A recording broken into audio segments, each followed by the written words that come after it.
wunderschöne, extreme Situation. Es ist einfach nur schön, nur schön.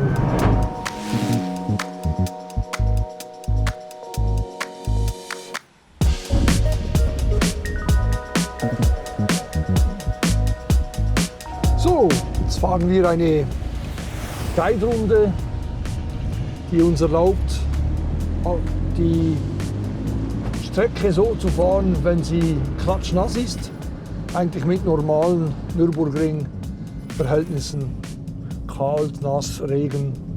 Ja, Vorsicht, wir werden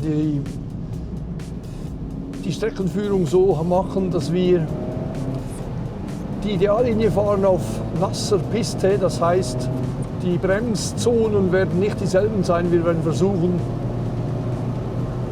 nicht zu viel auf der Ideallinie der trockenen Strecke zu fahren. Wir haben einen sehr starken Regen, es hat Pfützen, man sieht durch den Unterschied des Belages, wo die Pfützen sind, wo man Aquaplaning-Gefahr hat. Ich fahre hier die erste Rechts-Links-Rechts-Kombination eher außenrum, rutsche hier jetzt auf der Trockenlinie weg, was normal ist. So, und jetzt beschleunigen wir in Richtung Einfahrt Hatzenbach. Normalerweise fährt man das rechts an, ich fahre es links, damit ich guten Grip habe für das Bremsmanöver. Das Wichtigste ist, immer die Geschwindigkeit abbauen können. Das ist das aller A und O. Und jetzt fahren wir die Hatzenbach-1-Kurve eher außenrum und wir bleiben auf der linken Fahrbahnseite, damit wir dann für die Hatzenbach-2-Kombination auch möglichst viel Bremsgrip aufbauen können. Von hier aus werde ich jetzt, wie alle anderen auch, einfach, man hört es, nur herumrutschen. Ich kann gar nicht anders leider. Hier Hatzenbach 3, wieder ein bisschen außen, drehe meinen Kopf, suche das Kilometer 3 Zeichen und beschleunige in Richtung Hocheichen. Diese rechts fahre ich auch eher außen rum und versuche dann jetzt, sobald ich mich bei Quiddelbacher Höhe Flugplatz nähere, etwas fahrbahnmittig zu fahren, beobachte eben diese Wasserrinnen, wo Aquaplaning-Gefahr beherrscht. Ich bin jetzt in der Zwischenzeit auf 150, 160 km/h, bremse leicht an den Flugplatz, fahre den eher außen rum, damit ich viel Grip habe und komme dann beim Ausgang eher wieder auf die rechte Fahrbahnseite, damit ich da wieder mich problemlos dem Flugplatz nähern kann, sprich Schwedenkreuz natürlich. Schau mal in der Kompression, wie es aussieht. Fahre dann auch Schwedenkreuz eher mittig an, damit ich idealerweise gute Bremsbalance aufbauen kann. Nimm das Auto ans Gas am Schwedenkreuz und das ist bewusst rechts hinaustragen für die Arnbergkurve, damit ich auch hier wieder einen maximalen Bremsgrip aufbauen kann. Ja, das sieht gut aus. Wir schauen, wie es hinten aussieht. Es gibt Autos, die sind schneller unterwegs, wahrscheinlich weil wir nicht die besten Regenreifen haben. Ich nähere mich jetzt hier auf dem neu geteerten Asphalt in Richtung Fuchsröhre. Die Fuchsröhre fahre ich circa eine Wagenbreite neben der Trockenlinie an, nehme das Auto in der Kompression ans Gas, bremse kurz an, bevor ich zum Adenauer Forst komme und werde auch hier den Adenauer Forst eher außenrum versuchen anzufahren, bleibe links am Abweiser, damit ich hier wieder viel Bremsgrip aufbauen kann, weil hier rutscht es wieder unglaublich stark. Ja. Wow. Wow. Schön. Wir nähern uns Metzgersfeld 1. Auch da wieder im Trockenen fahren wir das rechts an. Ich bleibe jetzt eher links an der Bremszone für Metzgersfeld 1 und versuche mich dann auch für Metzgersfeld 2 eher wieder auf die Innenseite zu orientieren, damit ich hier auch wieder sehr guten Bremsgrip aufbauen kann. Und dann kommen wir schon in Richtung Kallenhardt. Das bremse ich auch rechts an, damit ich sehr viel Grip aufbauen kann. Das sieht gut aus. Ja, Kallenhardt nach. So. Diese Links-Rechts-Knick, gefolgt von einem Dreifach rechts. Ich bleibe rechts, damit ich auch hier viel Grip habe und gut einbremsen kann. Beim Scheitelpunkt wird es etwas rutschig werden, versuche eher auf der rechten Seite der Fahrbahn zu bleiben, damit ich auch hier bei Wehrseifen eine maximale Bremskraft aufbauen kann. Wehrseifenkurve, klassisch, da rutscht es auch unglaublich, da kann man nichts dagegen tun. Schalte schnell auf, um nicht zu viel Wheelspin zu haben, nähere mich der Breitscheidbrücke, fahre diese auch eher lieber mittig an, damit ich auch wieder maximal viel Bremskraft aufbauen kann. Auf der Breitscheidbrücke hört man, wie wir da wegrutschen. Ex-Mühle fahre ich auch außenrum eher, damit ich hier auch viel Grip habe, und das habe ich. Jetzt nähere ich mich der Lauda-Kurve, fahre die Lauda-Kurve im Prinzip eigentlich wie auf trockener Straße an, aber sobald ich in diesem Knick bin, lasse ich mich dann eher auf die rechte Fahrbahnseite wieder hinaustragen, weil ich dort wieder maximal viel Bremskraft aufbauen kann und mit der Bremse bis an den Scheitel fahren kann. Von hier aus rutscht es dann wieder ziemlich stark. Versuche so schnell wie möglich wieder auf die rechte Fahrbahnseite zu kommen, damit ich da wieder maximal viel Geschwindigkeit und Grip aufbauen kann. Ja, wir sind in der Zwischenzeit bei 140, 150 km/h, 160, kommen hier auf diese kleinen Hügel, und auch dieser Linksknick hier vorne nehme ich eher Fahrbahn mittig mit, damit es da keine Schwierigkeiten gibt. So, jetzt Kesselchen, da gibt es nichts, außer aufpassen wegen diesem Wasser, das da irgendwo dann komprimiert herunterlaufen könnte und mir dann Aquaplaning generieren könnte. Die Mutkurve fahre ich auch eher mittig an für das Bremsmanöver, versuche mich jetzt auch da eher ziemlich auf der linken Seite zu bewegen, wo einfach ganz klar mehr bessere Gripverhältnisse herrschen. Da kommen wir jetzt dann schon in Richtung Klostertalkurve, die fahre ich auch außenrum, damit ich hier auch besser Grip habe, schaue weit nach vorne und nähere mich hier dann jetzt schon dem Caracciola-Karussell. Das Caracciola-Karussell fährt man trocken oder nass immer genau gleich. Da gibt es nichts zu sagen, das geht da ganz normal. Außer dass das Auto eben hier von der Elektronik her ein bisschen durchschlägt mit der Aufhängung. Ja, geht es Richtung Hohe Acht. Achtung, da hat es eine brutale Wasserrinne. Ich halte mich da etwas auf der linken Fahrbahnseite eher, um dann die Rechtskurve von Hohe Acht auch außenrum zu fahren eher. Das ist von der Gripverhältnis genau gleich wie Hedwigshöhe. In Hedwigshöhe fahre ich auch eher außenrum und komme dann Richtung Wippermann, werde mich dann auf die rechte Fahrbahnseite hinaustragen lassen, damit ich hier besser anbremsen kann. Ja, so kann man dieses Geschlänge hier mit relativ großer Sicherheit fahren. Ich bleibe hier auch bei Wippermann außen, damit ich mehr Grip habe. Dasselbe für die Rechtskurve, die mich jetzt dann zu Eschbach führt. Nach Eschbach werde ich dann auch wieder statt ganz links an der Fahrbahnseite mich eher auf der rechten Fahrbahnseite bewegen, genau gleich wie bei Brünchen 1. Brünchen 1 fahre ich auch eher außenrum. Dort ist es einfach viel angenehmer. Dasselbe für Brünchen 2, die Kurve, die extrem wegrutscht. Brünnchen 2, ich nehme das Auto ans Gas, komme dann jetzt schon zur Eiskurve und dort bremse ich die Eiskurve in Geradeausfahrt an, um dann schön innen zu bleiben, und sobald ich dann auf den Hügel raufkomme, werde ich mich dann akribisch wieder auf die linke Seite bewegen, damit ich hier Richtung Pflanzgarten schön genau richtig fahren kann. Pflanzgarten fahre ich dann auch mittig an, lasse mich dann nach hinaustragen, auch hier wieder, und fahre Pflanzgarten auf der Außenseite.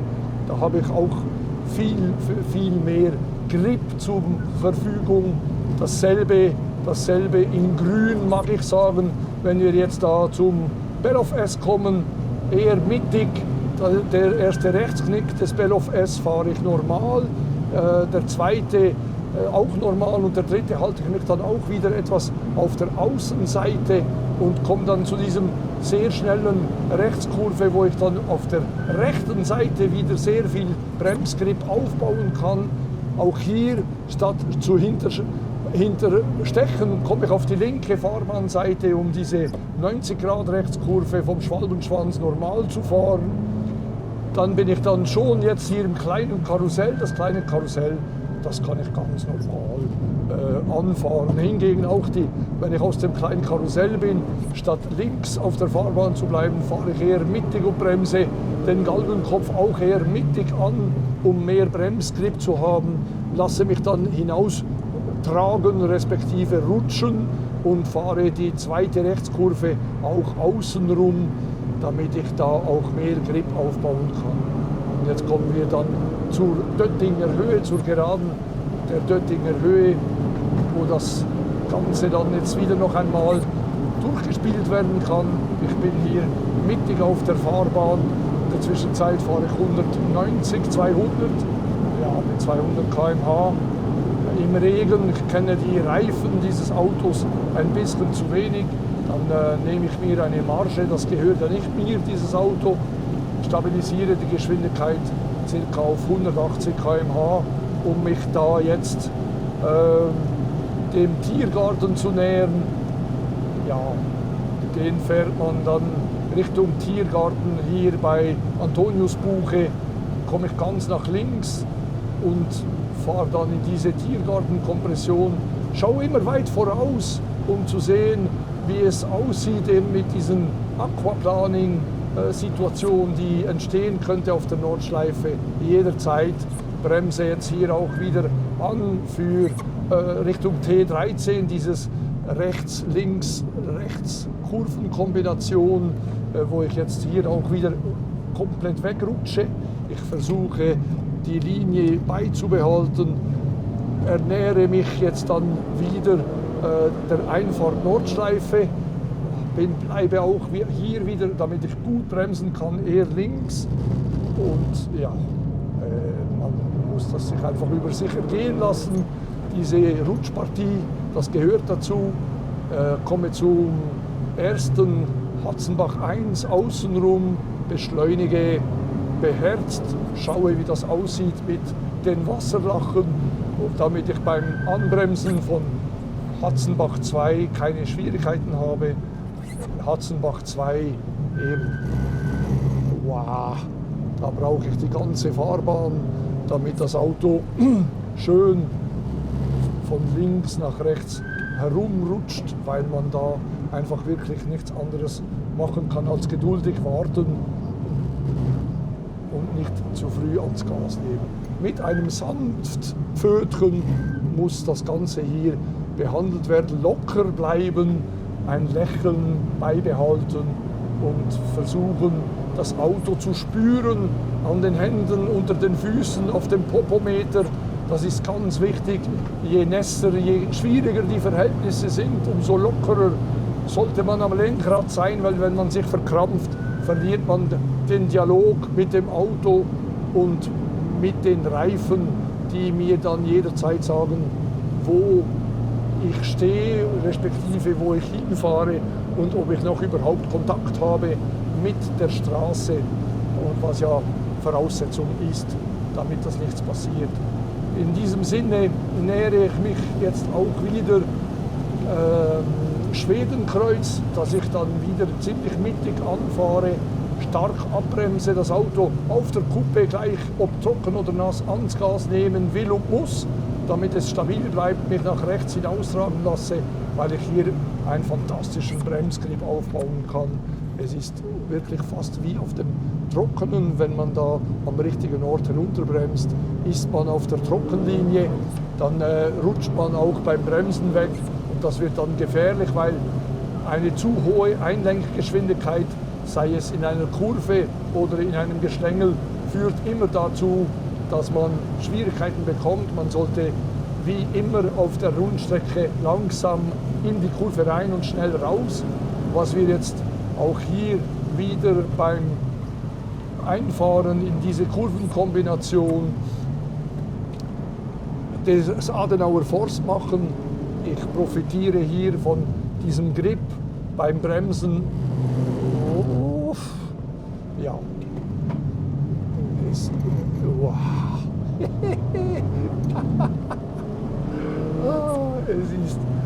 Es ist wirklich eine wunderschöne, extreme Situation. Ich denke, dass man auf nasser Piste wie hier, jetzt völlig durchtränkter Nordschleife, ist eine Runde auf dem Nassen das Äquivalent der Lernphase von 10 oder 15 oder 20 Runden auf trockener Piste, weil es gilt wirklich hier mit der Strecke zu fahren, zu spüren, wo Kalnat einfahren. Ja, es ist einfach nur schön, nur schön.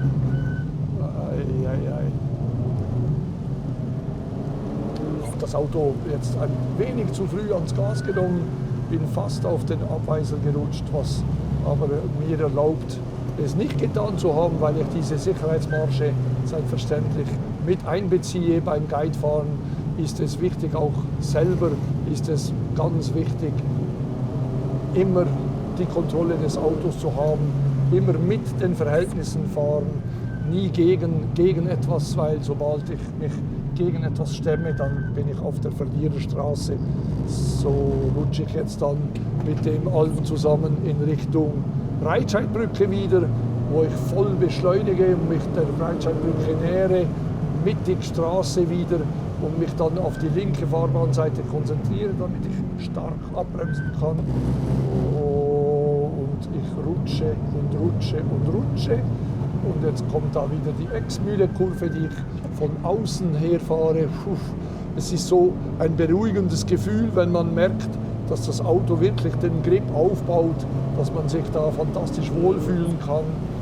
Wir nähern uns der Lauda-Kurve, wo ich wirklich jetzt vorsichtig abbremse auf 150 km/h, halte mich da auf der rechten Fahrbahnseite, damit ich ganz gut abbremsen kann und mich da innen dann versuche, so schnell wie möglich wieder Grip aufzubauen. Ja.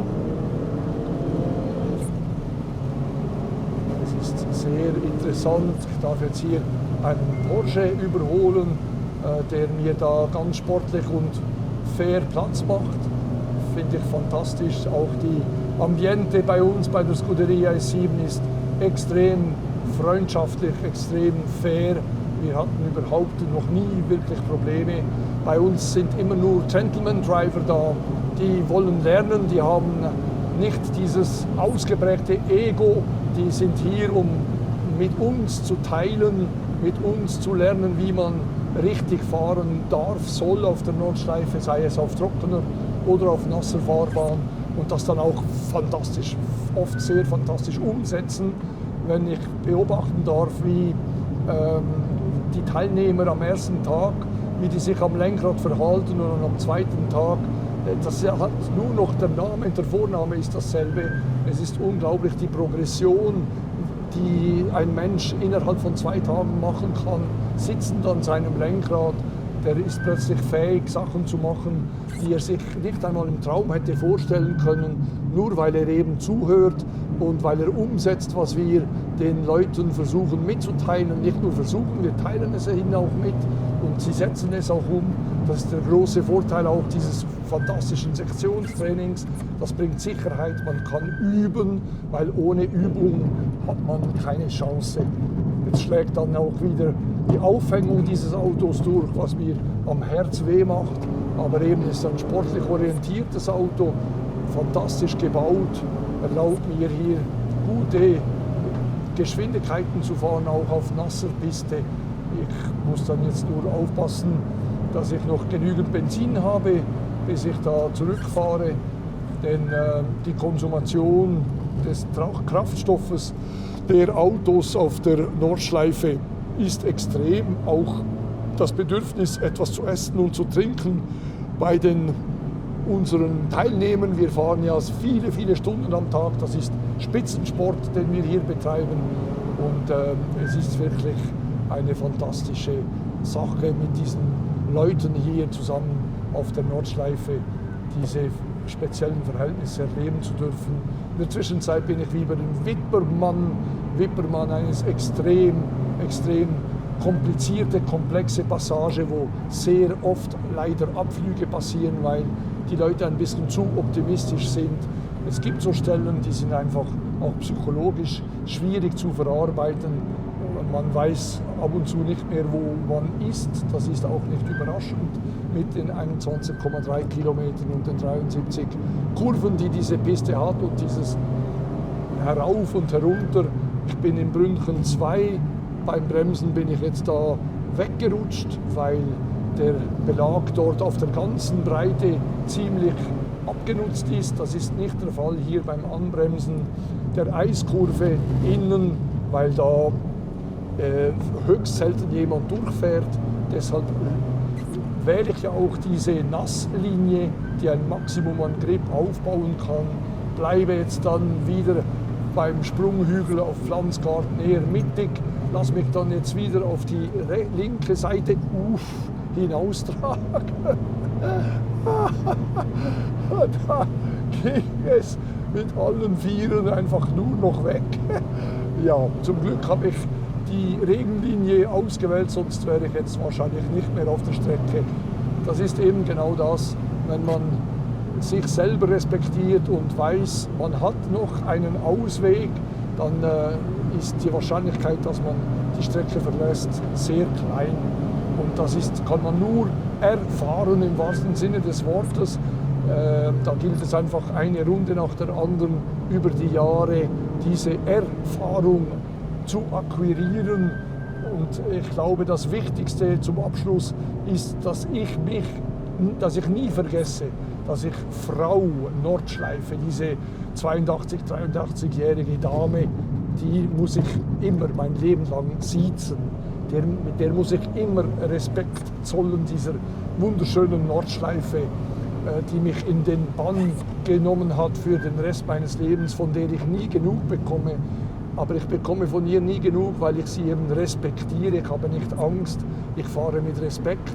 Und wenn jeder, der den Respekt von dieser Dame Nordschleife verliert, wird sich früher, als er es gerne möchte, höchstens später dann irgendwo in der Leitplanke befinden, klebt dann mit seinem Auto an der Planke und hört dann Frau Nordschleife ihm ins Ohr wispern: Siehst du, ich hab's dir gesagt, bleib mit Respekt, sag nie du zu mir. In diesem Sinne danke ich der Scuderia Jessin und allen Zuschauerinnen und Zuschauern für diese 2 wunderschönen Runden auf dieser völlig durchtränkten, benebelten Nordschleife, so wie sie sich eben immer zeigt. Ich denke und hoffe, dass wenn der liebe Gott unsere Erde noch einmal konstruieren sollte, sollte er nur eine Sache ändern. Und das ist, dass die Nordschleife irgendwo in der Toskana ist oder irgendwo in Südfrankreich. Das wäre das Schönste, was uns passieren könnte. Also, in diesem Sinne danke ich euch vielmal für das Mitmachen und für das Beifahren. Ich hoffe, wir hatten Spaß. Ich hatte einen Riesenspaß. Es war wirklich genial. Danke vielmal für diese wunderschönen 2 Runden auf dieser durchtränkten Nordschleife.